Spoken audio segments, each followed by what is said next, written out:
যখন আমরা বাসে উঠব, when we will get on the bus, কোন ধরনের সেন্টেন্সগুলো আমরা ব্যবহার করে থাকি? What kind of sentences do we use then? এই ভিডিওতে আমরা তেমন কিছু শিখতে যাচ্ছি। In this my video, we are going to learn at kind of these sentences. Let's get started. ভাই, এই বাসটি কোথায় যাচ্ছে?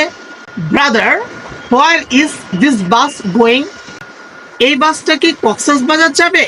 Will this bus go to Cox's Bazar? আমি জানালার পাশে একটি সিট চাই। I want to sit by the window, please. কত টাকা ভাড়া হবে? How price is the fare? Stoppage আসলে দয়া করে আমাকে বলবেন। Let me know when my stop comes. ভিডিওটি যদি ভালো লেগে থাকে লাইক কমেন্ট শেয়ার করে সঙ্গে থাকবেন। Bye bye.